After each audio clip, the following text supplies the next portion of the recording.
low 80s. All right, that's a look at your forecast. We've got breaking news. I'm going to send it over to Whit and Lucy. All right, thank you very much, Alita. Of course, our Manifesto for Murder coverage is continuing right now with breaking news from Big Bear. And our Jacob Rascone joining us now by phone. Jacob, what can you tell us? What's happening out there? Whit, I can tell you just shortly after our live shot at 12:35, just on the scanner, we've been listening, of course, to the deputies here. There was a shots fired call that came in here, and they said all units available. They wanted to respond. Immediately, I saw several deputies around, rushing through red lights past me. I was trying to follow the address. What we're hearing is on the scanner, they're talking about two possible hostages in a house, a housemaid and her daughter. The suspect, they say, is a black male. And then from that, it sounds like they might actually be chasing a vehicle. But again, this is just happening now, very fluid. And I'm still listening, even as we speak, to the scanner, trying to get to the address of where this is happening. All right, one of the things about scanner traffic is that it's not, we're not sure what's going on, actually. And so scanner traffic is something that we can't report as actual news, but it is something that can lead us in a direction of what's going on right now. Yes, and what I can tell you, Lucy, is that I can see the deputies all racing toward one direction. They've raced past me, of course, through red lights.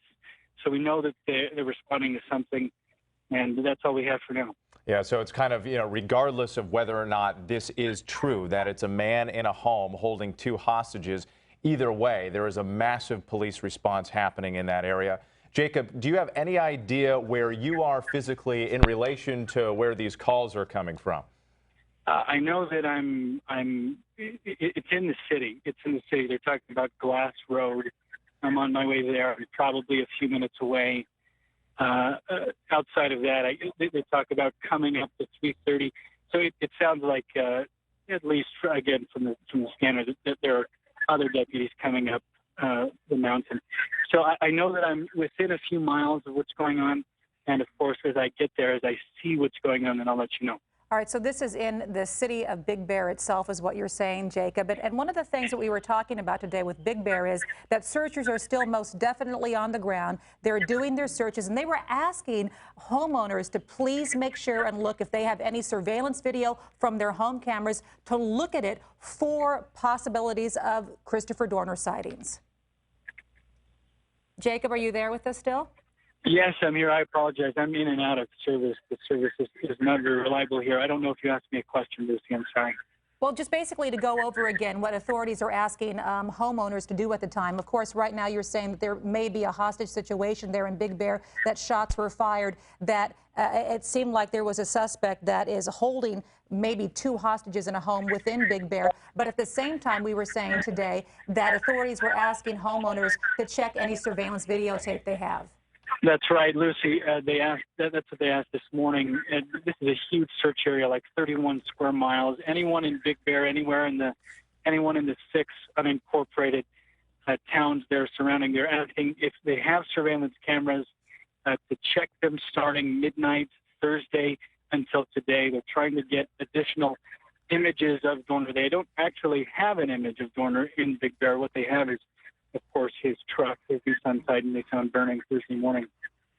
Yeah, Jacob, it's important to point out that, despite the fact that the search up in the mountains above Big Bear there has been scaled out, or scaled back in recent days, that is still the last known location where Christopher Dorner may have been, according to police. So they have been saying, while they had no additional leads or legitimate information that Christopher Dorner is in Southern California or in the mountains or someplace far away, they say because that was the last known location with his truck there, that's why they were going to stay focused. And Jacob, I know as you're driving, you talked about the response from sheriff's deputies in the area. Are you seeing any more activity on the roads?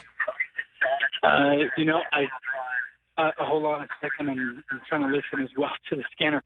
I lost them. I lost the deputies. And if you don't mind, I'm going to hang up and try to find them. Okay, hold on. Reckless driver on the 38.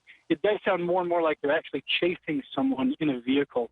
So they may now be chasing somebody in a vehicle on the 38. And you said that you heard possibly there's a reckless driver on the 38 now. That's right. That's what they're saying. In fact, I think what you heard, Lucy, was the scanner, not me. They're saying reckless driver, 38, asking for more units. They also mentioned, and of course this is only scanner traffic, that suspect may have a silencer, a handgun with a silencer on it. Okay, Jacob, while you go ahead and try and search out what exactly is going on there, and by the way, feel free to hang up and do what you need to do. Please check in the moment you hear anything. We are hearing a couple of things. San Bernardino County Fire confirms that they responded to a call possibly related to Dorner. Now, we asked fire officials specifically if a woman had been tied up by Dorner. Now, the fire officials said yes, something like that. But we are referring to San Bernardino County Fire again. Scanner also talked about road closures, and we've contacted CHP in the Inland Empire, but CHP also referring all calls back to sheriff officials. And we actually have Dr. Robert Shug here, an assistant professor of criminal justice and forensic psychology at Cal State Long Beach. We were here to discuss about sort of the mental state of a man on the run, Christopher Dorner, but want to bring you into this conversation since you're here. Sure. There was this question as to whether or not this was planned. Right. Exactly. That he burned this vehicle in the woods as a diversion, right, or if he actually had an accident and therefore he is desperate in these conditions in the mountains. What's your take on that and his potential state of mind? Right, so the initial views of the burning truck just looked very sort of blatantly obvious, and it looked like a diversion, didn't it? And I think up until now, the first question was, is he alive or dead? And the next question is, if he's alive, is he in control or out of control? And so, and I'm just sort of learning about this within the past few minutes, as you are, this would lead me to believe that he's more out of control right now than in control. Now, if this is in fact Dorner. If it is him, right. Now, one of the other things was, and we're showing right now the tow truck taking the burned out truck from Big Bear down to that secured lot where the investigators could start looking at it. One of the things happened was that it had a broken axle. Right. Now, they weren't sure that broken axle happened, and that's one of the reasons that he got stranded, or whether the broken axle occurred during the tow drive down. Sure. So, I mean, there's a lot of questions. You also heard today that there was a possible sighting of Christopher Dorner south of the border, right, in Tijuana. Right, right, right. And so I think if I'm trying to get away from a couple of homicides, I wouldn't set my truck on fire and draw attention to myself. I would just leave it there and go. And my thoughts all along have been that he's not up there and that he's gone somewhere else.